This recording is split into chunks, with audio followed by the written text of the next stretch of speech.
Fala, amigos que acompanham o canal David Xavier, seja mais uma vez muito bem-vindo a esse bate-papo esportivo que a gente sempre faz aqui quando pode, né? Você que também não é inscrito, se inscreva no canal, ative aí o sininho para receber as notificações a cada novo vídeo que a gente coloca aqui, fazendo alguma análise de algum jogo, enfim, seja muito bem-vindo ao canal David Xavier. O assunto de hoje é Série B do Campeonato Brasileiro. Até o último vídeo que eu fiz também foi uma análise do Campeonato Brasileiro da Série B entre o Botafogo e o CRB. Bom jogo. E hoje, mais uma vez, um bom jogo, né? Porque é um jogo de duas equipes que fizeram jus aí a briga que se tem, a chegada desse G4 do Brasileirão da Série B. Nós tivemos então Sampaio Corrêa e Coritiba, né, jogando pela Série B do Campeonato Brasileiro. É um jogo de 5 gols, 3-2 para o visitante Coritiba, que faz o Coritiba subir, encostar um pouco mais no Náutico e tira, o resultado não é que tira o Sampaio Corrêa desse G4 do Campeonato Brasileiro da Série B, mas não tira as esperanças do Sampaio Corrêa não, até porque o Sampaio jogou bem apesar do resultado, né? Apesar da derrota. Enfim, o Sampaio enfrentou também uma equipe que é de muito respeito, de muita camisa e que fatalmente vai brigar até o final para esse acesso do Campeonato Brasileiro da Série A do ano que vem. E foi um jogo bastante interessante porque até nos modelos que tem Sampaio e Coritiba, que são modelos táticos diferentes, né, o Sampaio tentou se aproveitar do fator casa, né, de estar jogando no seu território com um gramado um pouco diferente, é um gramado mais fofo, né? Então o Sampaio está muito mais acostumado, obviamente, do que as outras equipes. E o modelo de jogo do Coritiba foi dar uma esperada, foi marcar um pouco mais, né, o time do Sampaio, sabendo dessa construção de jogo que tem o Sampaio, do fato do Sampaio gostar bastante da posse de bola, de ser um time também que busca muita velocidade do Pimentinha pelo lado direito, né? Fazendo jus também ao apelido. O cara dá trabalho pra caramba para as defesas adversárias, né? Enfim, o Coritiba, então, sabendo disso, veio no tradicional 4-4-2, né? Quando não tinha a posse de bola, tinha que se fechar bastante para diminuir a velocidade da transição do Sampaio Corrêa, né? E principalmente para segurar as jogadas pelo lado direito, para primeiro inibir que a bola chegasse por lá, né? E segundo, inibir as situações individuais que causa o Pimentinha, né? É um dos principais jogadores aí do time do Sampaio, principalmente na preparação das jogadas. O time do Sampaio tem um ataque muito bom, né? Que é o Pimentinha pelo lado direito. Tem um outro ponta do lado esquerdo que também dá muito trabalho, né? Um jogador que sabe preparar também a jogada, um jogador de velocidade. E no meio tem o Ciel, que é um jogador que jogou no Salgueiro. Enfim, é um atacante de muita experiência, né? De muita inteligência para o jogo, de bom posicionamento e que sabe fazer gols, né? A preparação das jogadas, a situação individual não é muito com o Ciel, né? Não é a força dele. A força dele mesmo dentro da área para a última bola, né? Para a bola da finalização. Então os dois pontas do Sampaio acabam preparando essas jogadas para a referência que é o Ciel dentro da área. E não foi diferente disso, né? O Sampaio viria mesmo nessa tônica, a gente até vê esse frame aí. Foi logo no comecinho do jogo, essa jogada do Pimentinha pela direita, que ele puxa por dentro, canhoto que é jogando pelo lado direito, né? Puxa para dentro e faz o cruzamento buscando a referência dentro da área, né? Essa bola acabou indo para fora. Então, além do 4-4-2, que o Coritiba estava fechado, né? Tinha que tomar cuidado e colocar uma dupla marcação, como nós vimos aí até no frente. Tinham dois jogadores, né? Os dois zagueiros, aliás, dois defensores do Coritiba, o lateral esquerdo e o zagueiro, que cai pelo lado esquerdo, para marcar realmente a velocidade do Pimentinha, que, cara, um só não segura o homem, não. O homem é chato, né? E só laçando mesmo o Pimentinha para tentar segurar esse atacante do Sampaio Corrêa, extremamente perigoso na velocidade e na preparação das jogadas. E como força ofensiva, né, quando o time do Coritiba tinha a posse de bola, fazia o seu tradicional 4-2-3-1. É claro que isso tinha movimentação. O Léo Gamalho, que é uma outra referência muito interessante, né, um jogador experiente, fazedor de gols, sabe se posicionar, sai da área para abrir espaço para a infiltração de um meio campista, um jogador também bastante interessante. Então 4-2-3-1, muitas vezes o Léo Gamalho saía ali da área para tentar transitar na intermediária, abrir espaço para alguém, ou até mesmo fazer a triangulação, mas a formação básica do Coritiba era essa, um 4-4-2, né, 2 linhas de 4 quando não tinha posse de bola, uma marcação muitas vezes baixa, dependendo da transição do Sampaio Corrêa, e um 4-2-3-1 quando tinha posse de bola, tentando trabalhar bem o jogo, tirar o ímpeto e a velocidade, toda aquela dinâmica que dava o time do Sampaio Corrêa, que é assim que gosta de jogar, impondo muito a velocidade. O Sampaio também tem a sua formação natural, um 4-2-3-1, né? Mas com a posse de bola fez algumas variações dentro do jogo, como nós vamos acompanhar aí. Em algumas vezes jogava no 3-3-1-3, né? Porque os dois zagueiros abriam, né? E se infiltrava ali no meio o primeiro volante. Então o outro volante avançava um pouquinho mais. Os laterais abriam, obviamente, pelos lados, ficando ali na parte do meio campo. Aliás, são laterais que não vão ao fundo, né? Uma característica interessante do Sampaio Corrêa também. Os laterais não vão ao fundo, eles na última parte, no último terço do campo, eles fecham por dentro para dar uma opção pelo centro, né? Seja na armação da jogada ou até mesmo infiltrando para dentro da área. E essa jogada de fundo ela fica mesmo com os pontas, né? Principalmente Pimentinha pelo lado direito, que tem total liberdade para cortar por dentro ou até mesmo para ir pelo fundo. E aí os laterais eles abrem, ficam mais ali na linha de meio campo. Os atacantes, os pontas, eles têm a liberdade de se movimentarem por onde quiser, pelo fundo ou por dentro. Tem o Ciel como referência. E o meia, né, ele pode tanto transitar no meio como infiltrar lá dentro. Então essa jogada ela fazia uma variação de 3-3-1-3 com um 3-3-4, né? Porque o meia ele se infiltrava dentro da área também e ficava junto com o Ciel para poder fazer uma referência, mas era um jogador que flutua. O Ciel fica mesmo, ele é mais fixo, ele é o jogador referência dentro da área, e o meia ele faz uma flutuação, ou seja, a hora pode estar dentro da área, né, chamando a atenção junto com o Ciel, ser um jogador de elemento surpresa, ou transitando pela intermediária, dependendo do espaço que o adversário dá ou não nessa posição entre linhas.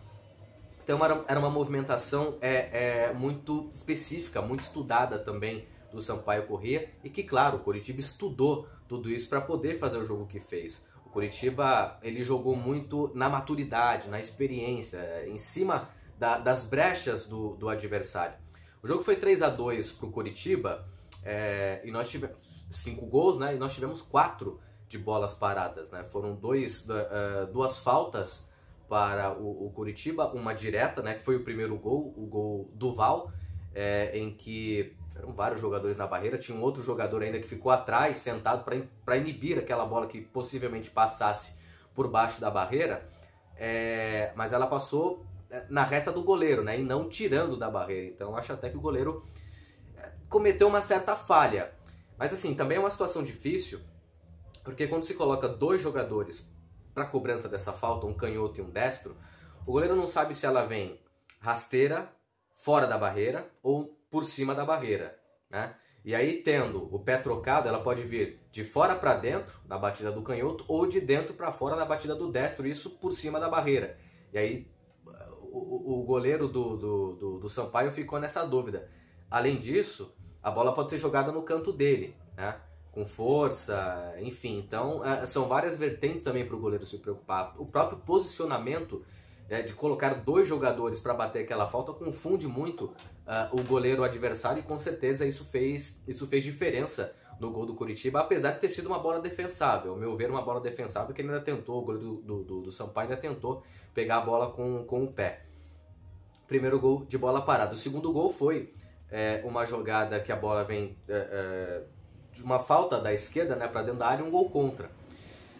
Mas tudo isso não foi criado em vão. Apesar dos gols terem sido de bola parada, não foi criado em vão. O Coritiba, ele teve obviamente um estudo de pressionar o Sampaio Corrêa na saída do Sampaio. O Sampaio fazia saída curta, poucas vezes quebrava a bola, apesar de ter um jogador referência lá lá no setor ofensivo, como eu falei, do Ciel. O Pimentinha não é um jogador para disputar a bola no alto, mas o Ciel pode disputar essa bola, fazer a casquinha e sobrar a bola para o Pimentinha em velocidade, né? Que é essa característica do ataque do Sampaio Corrêa. Mas poucas vezes o Sampaio quebrava essa bola. O Sampaio tem a saída curta mesmo, é característica do time, que aliás é muito bem treinado. Então faz a transição da área com os zagueiros para a bola passar pelo meio campo e aí chegar com qualidade ao setor de ataque. E é um time que dá muito trabalho nisso aí, um time muito bem treinado, que gosta da posse de bola e tem qualidade nos seus setores, né?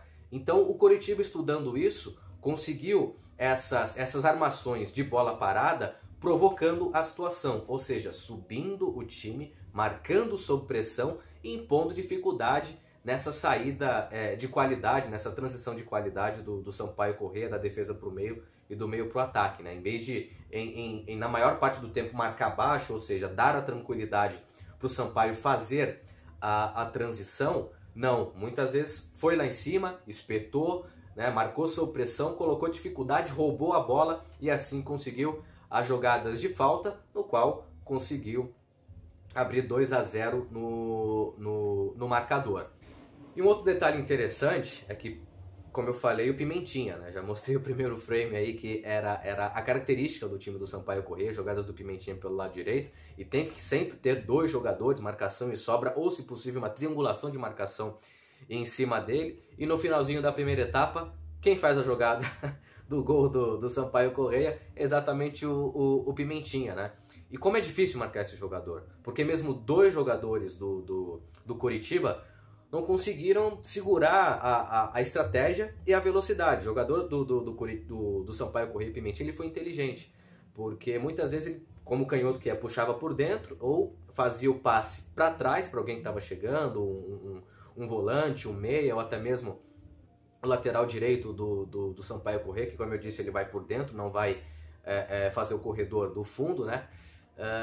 Ou toca para trás ou cruza para a área, como muitas vezes foi no começo da partida, buscando a referência do Ciel e do outro ponta, que sobe numa jogada estratégica nas costas do lateral, naquele exemplo da Copa Libertadores que tivemos, a vitória do Palmeiras sobre o Santos, né? A jogada do Rony, ela foi cruzada lá do outro lado, na segunda trave, nas costas do Pará, que é um jogador baixo. O jogador do Palmeiras conseguiu subir mais alto do que ele e fez o gol de cabeça. A jogada é estratégica. Então o Sampaio também tentou utilizar desse tipo de jogada, né, cruzando a bola nas costas de um lateral. Teve alguns sucessos, mas a finalização não foi diretamente ao gol. Algumas vezes os jogadores conseguiam a finalização de cabeça, seja o Ciel como referência ou o ponta, mas não conseguiam fazer o gol do Sampaio Corrêa. E aí veio a estratégia do Pimentinha no final do primeiro tempo, que ajudou o gol do Sampaio Corrêa, que deixou o Sampaio Corrêa no jogo, né? Ele conseguiu a jogada pelo lado direito, em vez de cruzar, enganou toda a marcação, foi para o fundo e fez o cruzamento com o pé direito, que não é o pé bom, mas muitas vezes é utilizado também como recurso. Se os jogadores adversários já estão atentos, ligados, que o atleta vem por dentro, vai utilizar o pé esquerdo, ele tem que fazer uma jogada diferente, e foi essa estratégia que o Pimentinha utilizou para poder fazer o primeiro gol do Sampaio Corrêa, o gol que ainda deixou o Sampaio no jogo. Teve uma outra situação interessante, que depois do gol do Coritiba, né, como um gol muda tudo, o primeiro gol do Coritiba, o gol da falta, fez o Sampaio mudar um pouquinho a sua estratégia de jogo, porque mesmo jogando uma formação ofensiva, abrindo os zagueiros, infiltrando um volante por ali, o time se adiantou um pouco mais e deixou mais de jogar pelas laterais, passou a jogar um pouco mais por dentro. Então vejam que os 2 zagueiros continuam numa linha mais alta, continuam com um espaço aberto, né? Mas o volante que se infiltrava dentro, entre os 2 zagueiros, ele avança um pouco mais, o que faz com que o segundo volante também avance um pouco mais e definitivamente o meia ele passe a encostar com o Ciel, né? A fazer mesmo 2 jogadores ali dentro da área, centralizados, mais fixos, com os pontas obviamente abertos, tentando preparar as jogadas, os laterais indo por dentro. Então, o primeiro gol do Coritiba lançou o time do Sampaio Corrêa um pouco mais à frente e mudou um pouco a estratégia de armação de jogada, que seria pelas laterais, que passou a ser um pouco mais por dentro, né? E como um gol muda tudo num jogo. Mas o Sampaio teve estratégia e conseguiu criar até algumas oportunidades no primeiro tempo, com essas jogadas oriundas das laterais por dentro, mas não conseguiu o gol. No segundo tempo, veio o pênalti, né? Veio o pênalti para o Coritiba, um pênalti que na verdade foi fora da área, não aconteceu, mas um jogo tão tático em que o Coritiba usou muito a sua estratégia, muito a sua maturidade, né? Um jogo muito tático, estudou muito bem o time do Sampaio, tinha que forçar algumas jogadas e aproveitar os erros pontuais do Sampaio Corrêa. E assim conseguiu, né? Pegou os dois zagueiros numa individual, no mano a mano, né? Na verdade, um não deu sobra para o outro, ficaram os dois em linhas e aí ficou fácil ter uma situação mano a mano, onde surgiu o pênalti do Coritiba, que deu uma nova vantagem ao Coritiba. E aí o Coritiba continuou se fechando com as suas duas linhas de quatro, jogando com inteligência, com tranquilidade, aproveitando também o fato do Sampaio estar perdendo o jogo em casa, ter ficado um pouco mais nervoso e não ter conseguido mais as suas estratégias de jogo. As estratégias do Sampaio, que deram certo para criar jogadas no primeiro tempo, já não foram mais efetivas na segunda etapa, e o Sampaio até criou poucas oportunidades em relação ao que fez na primeira etapa. E depois ainda teve o gol do Sampaio Corrêa, né, em um pênalti que a jogada foi criada pelo setor esquerdo, ou seja, mais uma vez oriundo das pontas, né? No último setor ali o Sampaio busca muito as jogadas de pontas e a bola foi lançada no fundo, o corte vem por dentro e conquistou o pênalti do time do Sampaio Corrêa, que foi muito bem batido e diminuiu o marcador, mas que não foi suficiente para poder empatar o jogo ou até mesmo virar. Mas é o seguinte, são duas equipes que vão disputar, sim, já dão demonstrações desde o início do Campeonato Brasileiro da Série B, que vão disputar o acesso, né, ao G4, a Série A do Campeonato Brasileiro do ano que vem. O torcedor do Sampaio, eu acho que deve ter orgulho do jogo que o time fez diante do Coritiba, que é um adversário também direto, duro, difícil, né? Porque o time do Sampaio é bom, é bem treinado, como modelo de jogo, como competitividade, é um time que fatalmente deve brigar muito forte pelo acesso à Série A do Campeonato Brasileiro do ano que vem. As coisas só não vão dar certo pro Sampaio se tiver algum problema interno, se algum jogador for vendido nessa reta final aí de Série B, enfim. Mas o time está muito bem entrosado, é um time bem armado, é um time que sabe o que faz com a bola. Claro, precisa acertar esses detalhes, né? Algumas situações pontuais, como essa situação de deixar os dois zagueiros em linha e não com sobra, e aí ficou fácil uma situação mano a mano, para que fosse oriundo o terceiro gol do Coritiba numa situação de pênalti, mas enfim, são duas equipes fortíssimas da Série B do Campeonato Brasileiro, que vão brigar pelo G4, como eu disse e repito, só se algum problema interno atrapalhar mesmo, não só o Sampaio, mas também o Coritiba, né? Jogadores experientes do Sampaio, como o Ciel, que é um fazedor de gols, o Pimentinha, que dá muito trabalho, tem o meio campo consistente, com boa articulação, a mesma coisa o Coritiba, o Henrique, zagueiro experiente de Copa do Mundo, né? O Léo Gamalho lá na frente, um jogador de bastante experiência também, fazedor de gols e que tem muita estratégia para o jogo, sabe fazer boa leitura do jogo, um jogador muito inteligente, né? O goleirão Wilson, outro goleiro experientíssimo, excelente goleiro, né? Enfim, duas equipes com bons elencos para a Série B, com bons times, muito bem trabalhadas, cada um a sua maneira tática, né? E o seu aproveitamento técnico, mas nós tivemos Sampaio Corrêa e Coritiba fazendo jus a posição que ocupam dentro do G4 do Campeonato Brasileiro da Série B. Foi um jogo muito bacana de ser assistido. Bom, para você que acompanhou aqui essa análise de Sampaio Corrêa e Coritiba, eu quero agradecer muito a você que tem acompanhado o nosso canal. Não deixe de curtir esse vídeo, de se inscrever no canal para você que é novo, está acompanhando aqui pela primeira vez. A sua participação é sempre muito importante aqui no nosso canal David Xavier. Valeu, um grande abraço e até a próxima!